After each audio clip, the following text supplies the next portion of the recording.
Turks, Jane Cougar, Anna Kasparian with you guys.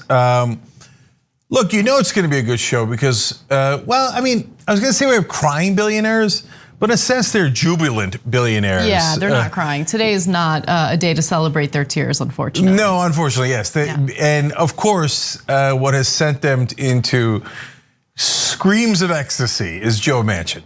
So we'll get to that in just a little bit. And Donald Trump now says, okay, cancel culture, A-okay. We'll get to that as well. It's an amazing show. So without further ado, the news with Anna Kasparian. Maybe we should rename the show. Iffy. Let's table that. We'll circle back to it, okay? All right, fair enough. Put a button on it. Fair enough. All right, well, let's start with someone I can't stand, Senator Joe Manchin. Senator Joe Manchin is now citing inflation for why he wants to place a pause on Biden's Build Back Better agenda. Obviously, this is just an excuse. We have covered inflation in great detail on this show, especially because of the fact that it covers very specific sectors of the economy and is caused by supply chain issues related to the coronavirus pandemic and workers refusing to take jobs for low pay, all of that. Now, Manchin doesn't want to pass the Build Back Better agenda because it hurts his bottom line, it hurts the bottom line of his corporate donors, but nonetheless, he said the following, and he's getting a lot of help from corporate media. Let me be clear about that as well. And I want you to pay particular attention to the stenography taking place over at Axios with one of their worst reporters, Hans Nichols, who loves to do all sorts of positive PR for corporate Democrats. He writes, red hot inflation data validates the instinct of Senator Joe Manchin to punt President Biden's Build Back Better agenda until next year, potentially killing a quick deal on the $1.75 trillion package. People familiar with the matter tell Axios. Oh, really? People familiar with the matter tell Axios. Fascinating, fascinating. Who are those people who are familiar with the matter? Yeah, so there's two things there. And then just to be slightly more accurate, what should have been right underneath that is this message paid for by all of our corporate advertisers who do not want that bill because it raises corporate taxes. So, by the way, it doesn't even raise corporate taxes, it just gives you a minimum tax of 15%. But God forbid those corporate advertisers should have to pay a nickel in taxes. Taxes is for you, not for the corporate advertisers of Axios.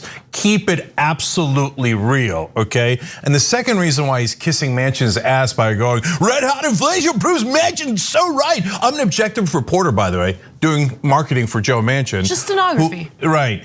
The reason is because he's got a hot tip from Manchin's office. The insiders say it. Ooh, I'm a journalist, I got a hot tip. Manchin's press secretary gave me a press release and I wrote it like it was a breaking news event because that's what helps my career. And everybody else goes, hey, good job in the executive suite. They're like, oh, the advertisers love that one. Nice breaking news.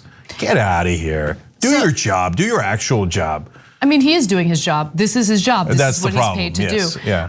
Look, we're gonna get into details about this story, but let me just get this out of the way because I have to, okay? I'm not interested in this pathetic little dance that Manchin and Biden and corporate Democrats are gonna engage in over who knows how many months, okay? We're not gonna get the Build Back Better agenda. Democrats who claim that they were in favor of the Build Back Better agenda have essentially given away any and all leverage they had by already voting for and passing the bipartisan infrastructure bill, which corporate America loves. They salivate over it. It's like Pavlov's dog. The second they think about the government handouts the corporations are gonna get as a result of that bipartisan infrastructure bill, like their mouths start salivating. They love it, okay? And Democrats, failed in passing that before they got a concrete strategy in place to get the Build Back Better agenda passed. And so it is what it is. It's not gonna pass. The only way I see it passing is if it's stripped down so much that the only thing left is increasing the SALT cap so people can save more on their taxes in some of these blue states or these high tax states. And if all of the real social spending is taken out, that's the only way it passes. So in other words, obviously you're not gonna get paid family leave. You're probably not gonna get any help with childcare. It's all garbage. You're not gonna get anything. I just, because I don't wanna play this game for another 3 months. No, I wanna play it. I'm not Let's play it, Anna. For Manchin, it's not about inflation. This Axios article doesn't go into his conflicts of interest at all. The fact that he's making $500,000 a year off a coal company that he founded and is still heavily invested in. No, did Axios mention that? Not at all. So like we can keep playing this game. I'm not interested in it. They're not gonna pass the Build Back Better agenda. I think some progressives like Ro Khanna failed in just trusting Biden. Yeah, we'll see how Biden's gonna deliver for you in just a minute. But Cenk, why don't you take it away? Because you were right, I was right, and Democrats are failures. All right, okay, it's a fair summary. All right, so look, Anna's telling you the conclusion of the game. Manchin here by saying that he's gonna delay it completely until next year is basically rubbing it in the face of progressives. You dupes. Of course we weren't gonna pass it. The House version that Pelosi promised you, and you trusted Biden. You think I would pass the House version? But to be fair to Manchin, he already said he wasn't gonna pass the House version. He said, I might and I might not. We told you on the show earlier. And then Jayapal said, well, I trust him, but wait a minute. He didn't say he was gonna do it. Well, Biden says he's gonna do it, and I trust Biden. Okay, well, this is accountability time. So it appears that Jayapal was wrong. Now Manchin is basically mocking people, mocking progressives, saying, you're suckers. Of course we're not gonna do the Build Back Better bill, right? Let's go to graphic 3 here. With a limited number of legislative days left in the year, writes Axios, Manchin is content to focus on the issues that need to be addressed, Axios is told. They include funding the government, raising the debt ceiling, and passing the National Defense Authorization Act. So more military funding. Those are his priorities. So congratulations, Jayapal. You are an awful leader of the Progressive Caucus. And the Progressive Caucus, unfortunately, includes several progressives who aren't actual fighters for the working class in this country. They claim to be, but they fold immediately. And now you have corporate media, including CNN, repeating incessantly that, oh, look at Biden. Biden's finally taking inflation seriously. He wasn't taking it so seriously last month, but he's taking it seriously now. And it really calls into question whether he's gonna pass his agenda. He's not. No. Democrats are failures, okay? Yeah. And this is why we're seeing elections play out the way they are. The right wing offers something to their base. It's something awful. It's fear mongering, right? It's nonstop fear mongering about the others and fear mongering about critical race theory and all this culture war garbage, but they give their voters something. What do the Democrats have? All Democrats do is get baited into the culture wars because they haven't provided anything to their voters. Okay, like I was saying, it's failure.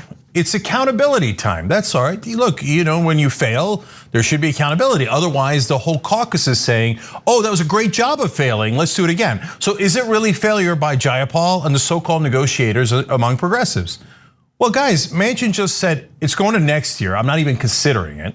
They say, well, no, hold on. They say, well, look, maybe I'm gonna do a couple of months next year. Is that a big deal? No, then he adds on just to rub it in further. Oh, no, I'm gonna put it behind 3 other bills. In other words, we're not gonna get to it. I was actually too generous. Anna's skepticism in the earlier predictions so far appears to be more correct. Absolutely. I thought that there was a bigger chance that they were gonna take BBB and they're gonna strip it down and take out anything that corporations don't approve of. It wasn't gonna be paid for by any corporate tax increases or anything along those lines, but they were gonna keep things like universal pre-K that corporations actually do want, right? So whatever was corporate approved, they were gonna pass as a trash bill and then do marketing. Oh my God, another celebration, historic, etc. And I thought it was a lower chance that they would just go, no, We just dismiss you. Of course we weren't gonna pass anything, you fools. That says I'm not even gonna do marketing for you. I'm not even gonna let you pretend that you had a win. I'm gonna slap you right across the face. And as do they like it? Yeah, as Kurt Russell once famously asked Billy Bob Thornton, are you gonna sit there and bleed all day? Or are you gonna do something about it? No, and the answer for progressives is no. But look, now accountability on the other side, okay? There were 6 Justice Democrats who voted no on this BIF bill, on the bill that Manchin wanted. Why? They said, we don't want to give away our leverage. If we give away our leverage, we're not gonna get Build Back Better.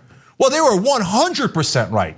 So has the mainstream media come out and said, oh, our bad? No, it turns out AOC, Jamal Bowman, Cori Bush, Ayanna Pressley, Rashida Tlaib, Ilhan Omar, they're actually the smartest politicians in all of Washington. They knew that they would be giving away leverage and then Manchin would kill Build Back Better. That's exactly what happened. No, they're gonna keep writing the articles as if they voted against infrastructure because they wanted less for their voters, when it's the exact opposite, they wanted more for their voters. But yet, the corporate media, the mask is off. Like they right now, when this whole propaganda about inflation, like the minute they got the corporate backed bill passed and they don't want any other spending that goes to the voters passed, inflation, oh my God, the debt, the deficit, oh my God, inflation, debt. They passed $2 trillion worth of tax cuts for the rich under Trump. Nobody talked about inflation, nobody talked about, okay, you say, okay, forget inflation because hey, the numbers are slightly different. How about the debt, the deficit? No one, zero. None of the anchors talked about it. None of the Axios writers talked about it. Now it's, oh, a voter might get something. No, the progressives are wrong. How could they not back the corporate-backed bill? Corporations are awesome. They want something for their voters. They're evil, right? Get out of here, man. So the whole game is nonsense. Honestly, almost everybody in Washington, except those 6, are corrupt. If you're in the progressive caucus and you didn't vote no, are you really progressive? So yeah, that's a little dispiriting that the progressive caucus is a joke. But they could begin to repair the damage by getting new leadership. Of course, Jayapal shouldn't be the leader anymore. That fail was so thorough and so quick, it's mind-boggling. I mean, that's Manchin, like I said, with an open-handed slap. And likely, other than the 6 core Justice Democrats, the rest of the progressives will now meekly do marketing for their corporate Democratic opponents, if they really are opponents. It's so like. And now they will say, oh no, Cenk and Anna are being unfair. We didn't really need Build Back Better. The corporate Democrats are right. The infrastructure bill is good enough. It's good enough. I mean, almost every dollar goes to corporate America, but it builds bridges and roads and it's good enough. That's the saddest part. That's the saddest part. When then they turn around and make the progressive so-called leaders do marketing for the bills, pared down bills that they passed, full well knowing they lost on all of their progressive priorities. Where is it? Where show me paid family leave, show me lower drug prices. You did not deliver. That's a fact, no matter how uncomfortable it makes you. I mean, we can't even get the federal minimum wage to $15 an hour. Zero wins, and by the way, I mean, Bernie was campaigning on that in 2016. Hey, wakey, it's 2021. You and lost. The numbers should actually be higher at this point. You lost. They lost. No, they did lose. So anyway, look, let's just get to your videos, okay? Because like I'm done with this story. I'm done with the Democrats. I'm just done, absolutely done. They don't deliver. All they do is this ridiculous posturing about how like, oh, we're so much better than Republicans because look at us, we actually care about the disenfranchised. And they never deliver. They never do it. So go ahead. So I just look, guys, the reason we're gonna show you the videos is because, right, the Jayapals of the world will now pretend to be surprised. Like, oh, Joe Manchin says he's not gonna vote for the bill until we pass like 28 other bills? I'm so surprised. So I'm gonna show us telling you that was gonna happen before it happened. This is before they voted, watch. Manchin, on the other hand, says, I do not promise it. He was very clear in his press conference. He said, it is equally likely that I will vote no. So later, when Jayapal, as you're gonna see now, she's like, oh, I trust and love these people. My God, they would never, a politician lying, a corporate politician lying, it would never happen, my beloved Democratic colleagues, right? Well, later, Manchin will say, I didn't lie. I told you before you surrendered that I wasn't gonna necessarily vote for your bill. So don't pretend it's a surprise to you now. That was November 2nd, that was 9 days ago, that was before your vote. And then we even told you that Manchin was going to make an excuse like fill in the blank. In this case, it happened to be inflation. Watch us tell you what's gonna happen before it happened because it's really easy to predict. I'm telling you right now, the minute they pass the infrastructure bill, that's the corporate-backed bill, they lose all leverage instantly. They have literally zero leverage. I wish it weren't the case, but that's the case. And so what is Manchin gonna do? What any sensible negotiator would do. I changed my mind. In fact, I didn't even change my mind. I told you ahead of time that I was equally likely to vote no. And you were an idiot and surrendered to me anyway. And I explained in that video, hey, he'll come up with an excuse of X, Y, Z. It doesn't matter what the excuse is. And so in this case, the convenient excuse was inflation. No, and it's actually a little sicker, right? Because while Manchin is citing inflation, as we've commented on several times, inflation is limited to very specific sectors of the economy that are impacted by either supply chain issues or in the case of gas, right? There is an increase of prices per gallon for gasoline at the pump. We're talking about our oil dependency, right? We're still oil dependent. And the Build Back Better agenda is supposed to focus on getting us, pivoting the country to renewable energy. And by the way, why are we experiencing higher gas prices right now? Is it because Joe Biden is like creepily sitting in the White House like, how can I make gas prices higher? No, because gas prices are manipulated by OPEC. Oil producing countries that are part of OPEC, this cartel, they make decisions about the production of oil and they, on purpose, hold back the production of oil in order to see a spike in prices. And that's what they're doing right now because they wanna make the money that they lost from the beginning of the pandemic when the demand for gasoline at the pump was at an all-time low because people were staying home. So we're like basically vulnerable to this manipulation, this endless manipulation because we're still dependent on fossil fuels. And Manchin, who's now claiming that inflation is the problem here, right? He's worried about inflation. That's why he can't pass the Build Back Better agenda, is who's keeping us dependent on fossil fuels when this bill is exactly what was supposed to get us off of that dependency. Oh, that's a great irony. And honestly, I hadn't even thought about that last piece of the irony. What can I say? Okay, so last things, guys, here. Don't give up all hope. Remember, we were worried that nobody was gonna vote no, but the 6 Just Democrats held strong. And by the way, they got massive nuclear blowback. The corporate media yelled at them at the top of their lungs. Every article smeared them, every single article. And they got tons of constituent calls because the New York Times and everybody else is a bunch of liars. Well, they're like, oh yeah, progressives wanted less for their voters. Hey, the voters, they screwed you over. I mean, it's trash, pure trash, right? Yep. So they withstood that nuclear blast to do the right thing, the principled thing. So it turns out you can elect uncorrupted, clean progressives who actually fight for you. Okay, now the last thing is Joe Biden. Look, Joe Biden's a joke. He never meant any of those progressive provisions. We told you he didn't mean it. We told you that it was all a joke and that him and Manchin were gonna have a good laugh over it later. And the corporate press said, no, Joe, and Jayapal and Pelosi, oh, Joe Biden is very tough and he knows how to negotiate and he's got a, Ro Khanna told us on this show that Biden has a secret deal with Manchin. Really, where's the secret deal? Or they do have a secret deal and the secret deal was to screw over progressives and have a belly laugh over it. There's only one promise that Biden is going to keep, and it's to his donors. Nothing will fundamentally change. When we come back, a satanic looking man, Ken Langone, gives props to the very precious and special Senator Joe Manchin. We've got that story and more when we return.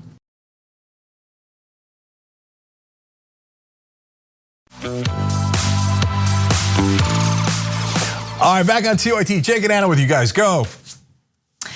Billionaire Ken Langone is giving props to Senator Joe Manchin, who has been a massive obstacle in passing any type of social spending to better your life.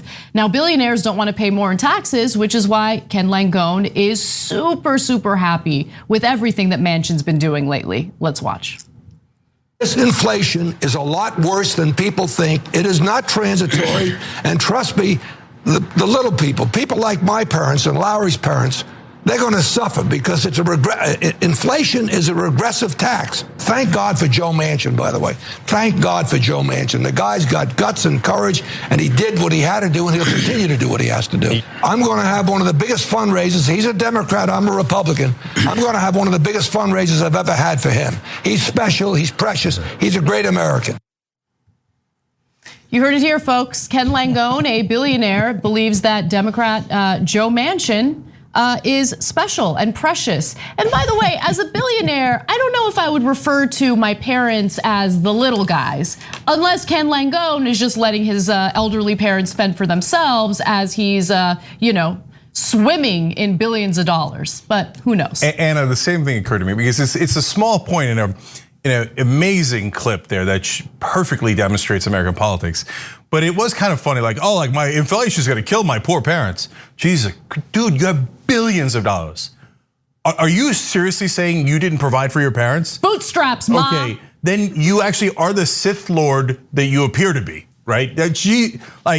So stop it. You're such an obvious liar, right? Either you're the worst person in the world, which is possible, sure. all right? Or you're the most obvious liar in the world. Pick one. Now, the part where he's overwhelmingly telling and obviously telling the truth is a part where he's like, "Oh, Joe Manchin, I just can't quit you." Okay, I mean, he talks about how precious he is and how he looks into his eyes and presumably there's stars and hearts everywhere and he's in love with them. Now, that's a Republican. That's a Republican donor saying, "My God, this is a Democrat I love." Why? Because he's doing the Republican agenda. He's doing the Republican agenda better than any Republican could. So now, though, the best part, where it's so brazen, there's no brakes in the car anymore because no one's holding them accountable. So a billionaire says on national television, "I'm going to bribe the politician who made sure that my taxes would not be increased." That saved Ken Langone hundreds of millions of dollars potentially. So he says, in return, I will bribe him later. I'll put together a spectacular fundraiser where we will all bring in our legalized bribes. Thank you to the Supreme Court for making these bribes legal. Just because they're legal doesn't mean they're not bribes. When Ken Langone says, "Thank you for saving me all this money, you crooked, corrupt politician," I will announce on air that I will then give you a tiny, tiny, tiny, tiny percentage of that for you being my bitch, my servant. Manchin does such a good job of cleaning my floors with his tongue. Then he finally gets to my boots. Bravo, precious Manchin. Special. And then does anybody challenge him on TV? They're like, "Oh, okay, good point. All right, bribes for Manchin from the billionaire," and nobody even notes it. They don't even note it. No, they're like, "Yeah, okay, that makes sense." CNBC is actually pretty incredible in how transparent they are. Yeah, this is just one example. On any given day, if you're watching CNBC, it's like, did you see how we screwed over the American people? How awesome was that? I'm paraphrasing, but that's the message that you get over and over and over again. I mean, they have a host who didn't know the difference between Ireland and Scotland. I'm not even kidding. I'm not kidding. He didn't know that Ireland was not in the UK. But it doesn't matter. They don't have to know the news because they're not news anchors, they're news actors. So, I mean, and it's not just CNBC, MSNBC, the liberal channel in Washington. What a joke. Stephanie Rule today talking about higher wages is bad. It's inflation. Oh, I can't believe the workers are actually getting something, right? And this is corporate media where they celebrate the corruption that is Washington. So, and last thing, right wingers, you're celebrating like, yes, corporations what? Wait, what? Guys, they're trying to make your wages lower. They're not trying to make your wages higher. What are you celebrating? You hate corrupt Democrats? Well, here's a corrupt Democrat, and here's a billionaire saying, "Yeah, I bought him, and I'm gonna bribe him more so that I get the money and you fools don't. You idiot average voters, we're laughing at you on national TV." So why would you celebrate that? As progressives, we hate that, and we call out our own, which is, by the way, the majority of the Democratic Party. They're corrupt. So are you ever gonna do the same and go, why the hell are they giving all the breaks to the richest people in the country, to the corporations that are screwing you and making sure you don't get high wages? You should also be incredibly mad, and not just big government, but the big business that bought big government. All right, let's switch gears to a former Democratic Congresswoman who's now making her rounds among the right-wing media, and that's Tulsi Gabbard. Tulsi Gabbard has weighed in on Kyle Rittenhouse's trial. And while it's very unlikely that he will be convicted of the homicide charges against him due to his defense of using self-defense in the shootings in Kenosha, Wisconsin, what I'm also noticing is that people like Tulsi Gabbard are trying to use his unlikeliness of getting convicted as something to clear his record of any wrongdoing, of any type of bad behavior altogether. And so there's the criminal trial, right? And then there's also Kyle Rittenhouse as a person. And he is not dealing with charges based on his association with white supremacists or who he is as a person. In this country, you can legally be a white supremacist, unfortunately, right? And so she says this, and I think it's fascinating. Pay close attention to the wording too. With no evidence, mainstream media and Antifa-loving politicians immediately labeled Rittenhouse a white supremacist terrorist. It's obvious now that he was just a foolish kid who felt he needed to protect people and the community from rioters and arsonists because the government failed to do so. Now, I will agree with one thing. It's very clear that both Rittenhouse and members of militia groups that showed up during the protests in Kenosha, Wisconsin, did not believe that law enforcement would be able to handle the job or to do the job appropriately, which is why they showed up armed to carry out vigilante justice. That's why they were there, okay? Now, to say that there's no evidence that Kyle Rittenhouse is a white supremacist or has ties to white supremacists, I think is a little bit ridiculous. And I want to provide the evidence for that, okay? So first off, prior to the shootings happening in Kenosha, Wisconsin last year, he was posting on social media, as most people do, and his posts are relevant, especially when you consider the climate in the country at the time and when you consider the number of police shootings that were taking place that led to the deaths of unarmed African Americans. Now, the public posts on Rittenhouse's Facebook are almost entirely dedicated to honoring police with Blue Lives Matter graphics, which of course is a response to Black Lives Matter, photos of officers killed in the line of duty, and the thin blue line flag associated with support for law enforcement. Now look, why is that relevant?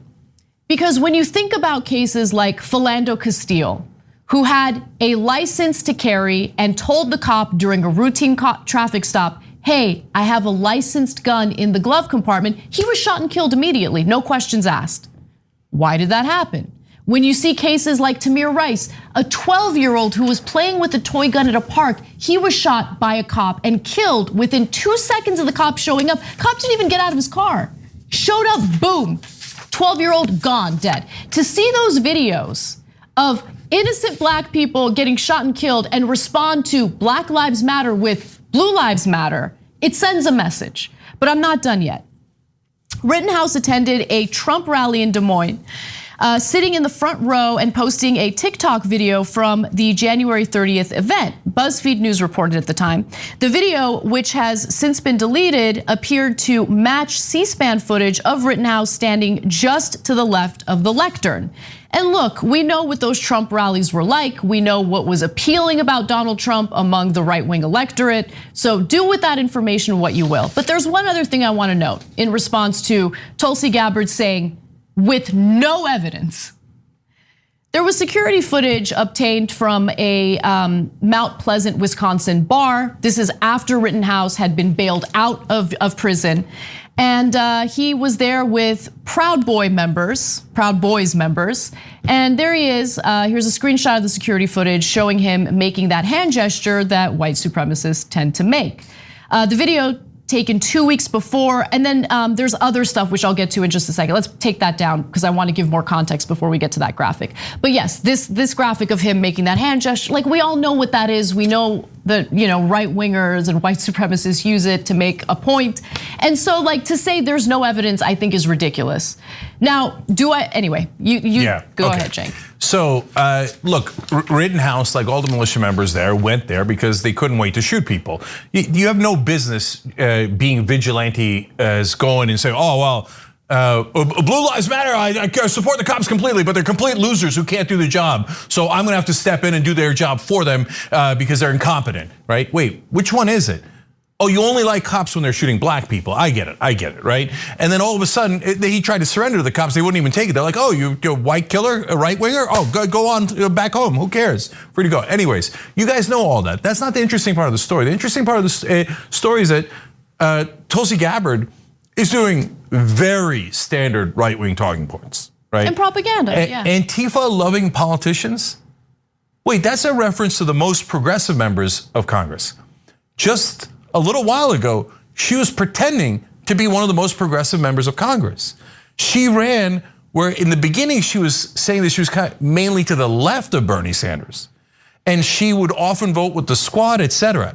Now all of a sudden, here comes a paycheck, and Tulsi Gabbard's like, Antifa-loving politicians, can you believe the left and the Democrats? What they're doing with race is atrocious. Well, I mean, look, it's interesting because she's accusing people of smearing Rittenhouse as a white supremacist, and in that same argument, she's smearing politicians as Antifa-loving.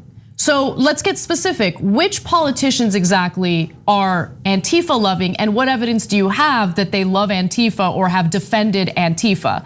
And I'm curious, right? Because look, we've covered a lot of the trial, the Kyle Rittenhouse trial. I've very clearly stated that based on the evidence that we've seen, the self-defense argument seems sound, right? We'll see how the trial plays out, but that's the way it's looking. It is what it is, those are the facts. But I am very curious, if the tables were turned and it was a pro-Trump, anti-mask rally or protest, and armed members of Antifa showed up, and then there was some sort of tussle where an Antifa member shot and killed a Trump supporter, and you look at video and it's similar to what we saw with the Kyle Rittenhouse video, would we get similar reactions? No, look, everybody knows the answer. If it could be Antifa, if black militants went into the middle of an anti-vax protest or any right-wing protest, heavily armed, and then one of the anti-vax guys pushed them, and then they started killing them, right? Oh, the black guys are going to be celebrated as heroes in the right wing for killing right wingers because they were using their Second Amendment rights and they were just doing self-defense. Get out of here, nobody thinks that. You know that, you're all liars.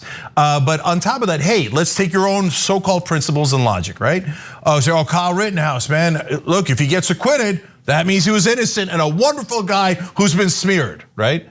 I got news for you, O.J. Simpson was also acquitted. So if that's your logic, then you all owe OJ a giant apology. It turns out being acquitted means you're a wonderful human being who is innocent of everything. No, it just means in reality that they didn't have evidence beyond a reasonable doubt. It doesn't mean that you did something morally correct.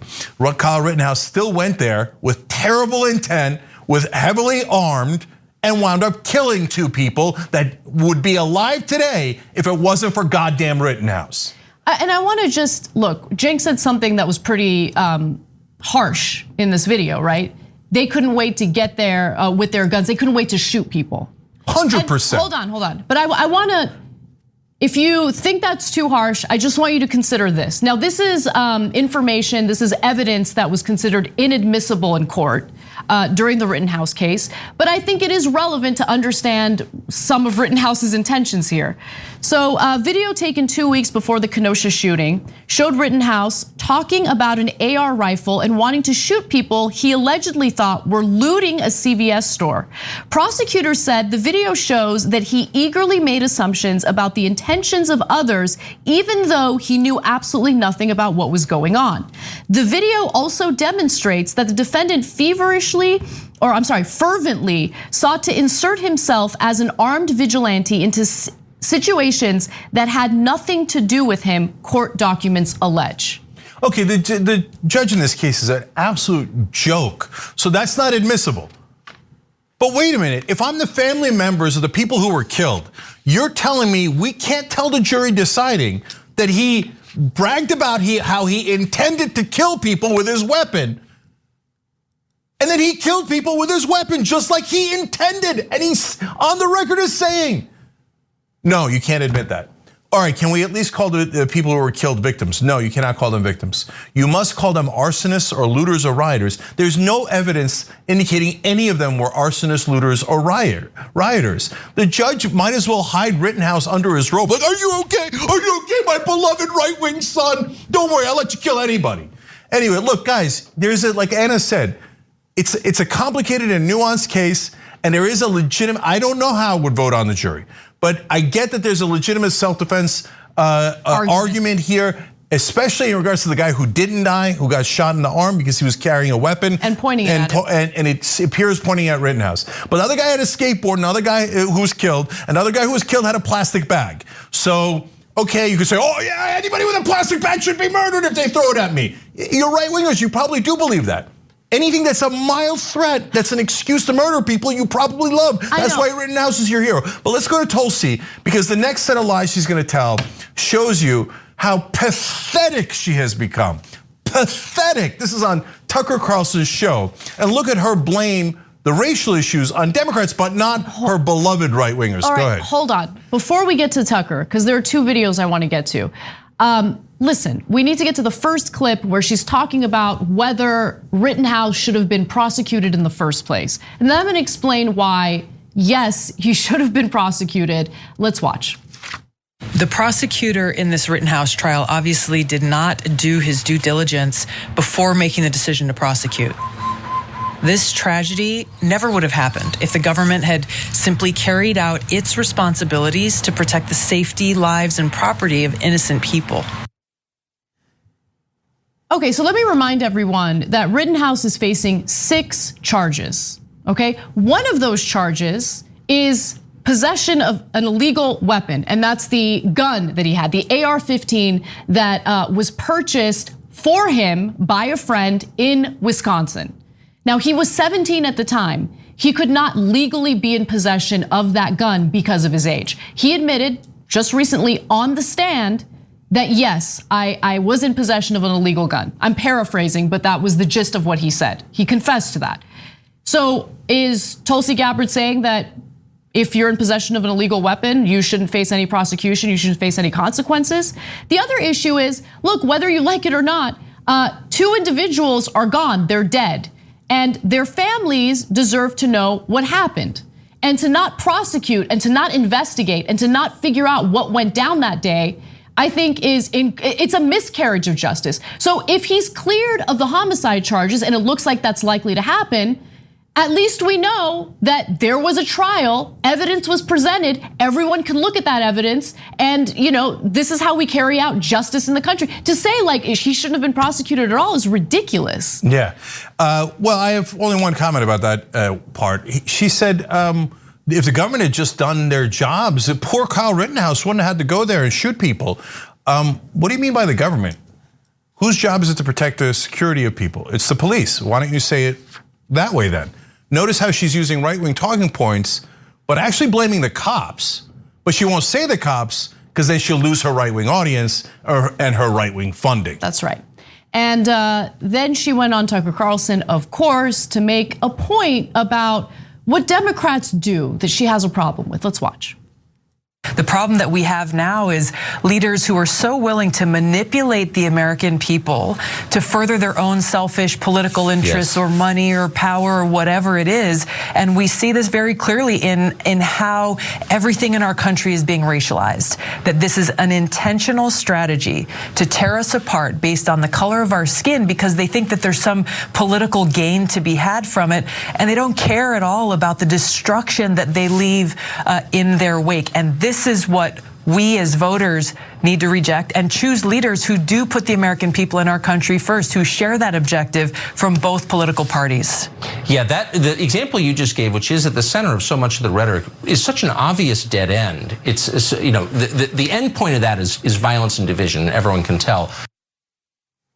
Now, understand that Tulsi Gabbard is on Tucker Carlson's show, the guy who refers to immigrants as filthy. Right, the guy who makes race issues the centerpiece of his programming, and not in a positive way to better the country, but to literally rip the country apart by racial lines, right? Yeah. And it's just, I mean, look, she knows what she's doing. And really, do we have to explain what's really going on here? I think it's pretty clear. Yeah, so she said there that the Democrats are racializing the country. She went on to say it again after Tucker went and said that they're the ones, Democrats are the ones sowing division in this country.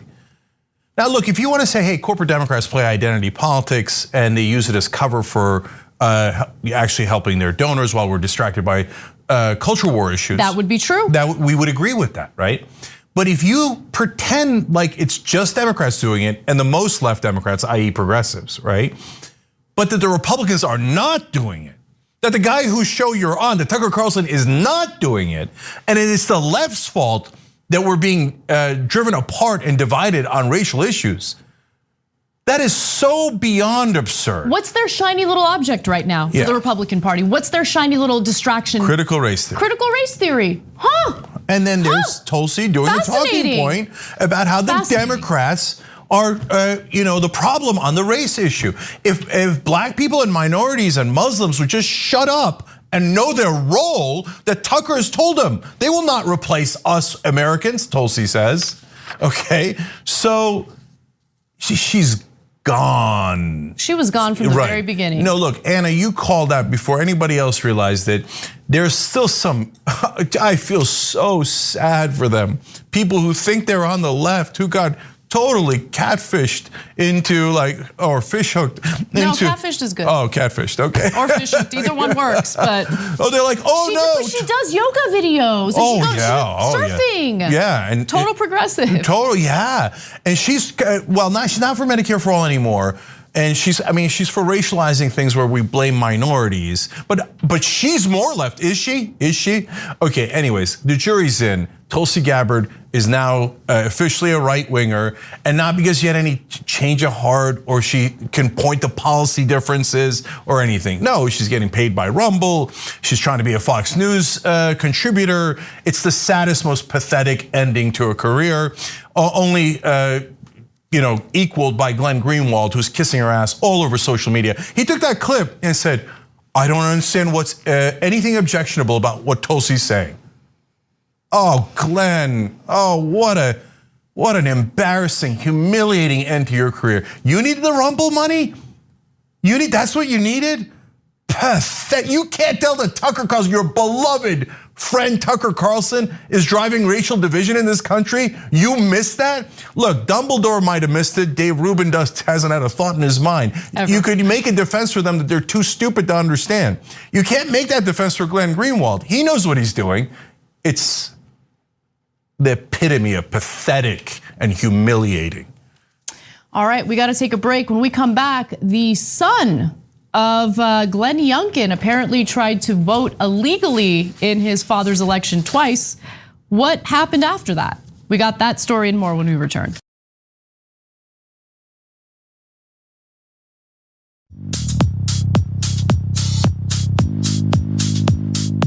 All right, back on TYT, Cenk and Anna with you guys. More news, that's what we do. A new poll asks American voters how they feel about public schools teaching about American history, but specifically America's history of racism, right? Now, there are some positive results in this poll that are unexpected, but there's also some negative parts that I want to get into. This was done by Monmouth University, and here's what they found. That 43% of survey takers that identified as Republicans said that they are against the teaching of historical racism in public schools, as opposed to only 5% of Democrats who said the same thing. Now, where's the positive part? I would have thought that the Republican percentage would have been much higher, certainly above 50%, but it's only 43%. Wow, what a positive news. So we only have tens of millions of Americans, not quite 100 million Americans who say, don't even teach racism, don't teach it. But is it part of our history? I know. Well, we don't want science, we don't want history. I told you they're gonna come after math next. And then eventually they'll get to a point where you're like, don't even teach us how to read. We might learn something. We don't want to learn anything. We just want Tucker Carlson to tell us what's right and Donald Trump to tell us what's right. It's books, they're for liberals and progressives. So history, no, don't teach it. God, how can you possibly teach American history without talking about slavery and the Civil War and Jim Crow and how racism, unfortunately, was an enormous part of this country. Also against Native Americans, also against the Chinese who were banned from this country, also against Latinos, and we can go on and on. They're basically saying, it makes me uncomfortable because, and then you have to ask, why does it make you uncomfortable? It doesn't make me uncomfortable. It's just that their feelings don't care about the facts, you know? Yeah, there you go. It's because they take it personally because they're still racist. If you're not racist, why would you take it personally? Like if they said, hey, we're gonna tell you about the Khmer Rouge in Cambodia. Which right winger would jump up and go, no, don't teach the history of what happened in Cambodia? I mean, who knows? Maybe because they're pro, mass extermination. He said, I don't know. But I'm giving that to you as an example, seriously, of, well, you wouldn't be bothered by it if you weren't personally affected by it. You wouldn't say, hey, don't teach the Industrial Revolution. Why not? That's part of our history, right? You're only saying don't teach it because it makes you uncomfortable because you're racist. So it's 43% of Republicans saying do not teach American history correctly. Lie to the kids, just lie to them. At a best case scenario, omit giant parts of our history to make us feel better. And you know what? They're so well organized and so well funded that it's likely that they'll get exactly what they want, even though it's not the majority of Republican voters. And even though the country isn't just dominated by Republican voters, there are also voters who actually want their kids to be educated in the public school system. And so, I mean, they're free to take their kids out of the public school system and either put them in private schools or homeschool them. But of course, that's not what they're gonna do. And so looking at Democrats, 94% of Democrats and 54% of Republicans said that they were in fact in favor of teaching about the history of racism. Well, I want to make a point about that too, Anna. First of all, Democrats, 5% said also don't teach. I know, it's kind of incredible, right? So let's just note that 5% of Democrats are in the same boat. And then, so those Reagan Democrats or Trump Democrats, are they really Democrats? Anyways, and then, but to be fair, look, what I've been saying on the show is half of Republicans, it's the only correct thing that Hillary Clinton ever said, and she took the most heat for it. Half of Republicans are deplorables. So don't teach racism, don't teach history, don't teach science, just teach our insane propaganda, et cetera, et cetera. And if you want me to, you're crying, oh no, you can't say half of Republicans are racist. Look at the polls, right? But credit to the other half, 54%, about more than half said, no, of course we should teach history. So that there is a big part of the Republican voters that are redeemable, that you could say to them, hey guys, if you're looking for who screwed you, don't look down, look up. You can make an economic argument too, and they might listen to it. So there is actually good news in that. But here's what the problem is, okay? As we've spoken about before, critical race theory, which is part of a graduate level curriculum, is now being used as a catch-all phrase, right? It's anything having to do with race is now considered critical race theory in public schools. At least that's the way the Republican Party is marketing the issue to its voters. So voters on their side are absolutely convinced that their children are learning a graduate level curriculum in like 4th grade, which is hilarious, but that's what's happening. And unfortunately, when that happens, regular American history, not graduate level theory, is being cut out of curriculum in schools. Like we just did a story yesterday about a principal in Texas who was accused of sanctioning critical race theory in his high school. And so the board of trustees for that school district voted unanimously not to renew his contract. Guys, doesn't have a job right now as a result, okay? So they're already- Free speech. Cancel culture. Cancel culture is a real problem, right? You Republicans are a joke. You're a giant joke. All right, but I give you that preface to the second half of this Monmouth University poll because here's what they found. When respondents were asked about whether they approved of the teaching of critical race theory, 78% of Republicans disapproved, with only 16% saying they were in favor of the practice. So whether Republican voters are in favor of teaching US history or not, it's irrelevant when the majority of them are convinced that students aren't just learning US history in grade school. They're learning this shadowy graduate level curriculum called critical race theory, which, by the way, critical race theory just focuses on systemic racism, like structures in our society that perpetuate racism, right? Which, when you really think it, like, why is that a scary thing to teach people, right? So if they had a way of boiling it down to a grade school level curriculum, is it really that awful to teach kids about that? Have they really stopped to think about that? No, they have no idea what critical race theory is. Every time they're asked on camera, they're like, I don't know what it is, but I hate it. That means don't teach racism. So yes, we're being generous in the earlier part of the video, but look, the way that it breaks down is 43% saying, no, I don't want any real history taught because it hurts my feelings. 35% can easily be tricked into thinking, oh, they're being racist against white people. Oh no, don't teach that evil thing. They're very easily manipulated, but there's still some hope in that 35%. And then credit to the 16% who maybe disagree with us about taxes or actual policy, right? But think, no, well, in fact, they're in favor of teaching critical race theory in the high schools, apparently based on that poll, when it's not even being taught. So that's 16% of Republicans. Hey, let's have a debate. Another 35% we can get to, but they can keep watching the Tucker Carlson propaganda that's brainwashing you with nothing but lies. Just tune into one other thing, and maybe we can open up your mind to what the actual facts are. All right, we got to take a break, but when we come back, we're going to talk about Glenn Youngkin's son attempting to vote illegally twice. It's fascinating how voter fraud and all those voter issues don't really matter to Republicans once one of their own is engaging in it. So we've got that story and more. Stick around. Thanks for listening to the full episode of The Young Turks. Support our work, listen ad-free, access members-only bonus content, and more by subscribing to Apple Podcasts at apple.co/TYT. I'm your host, Cenk Uygur, and I'll see you soon.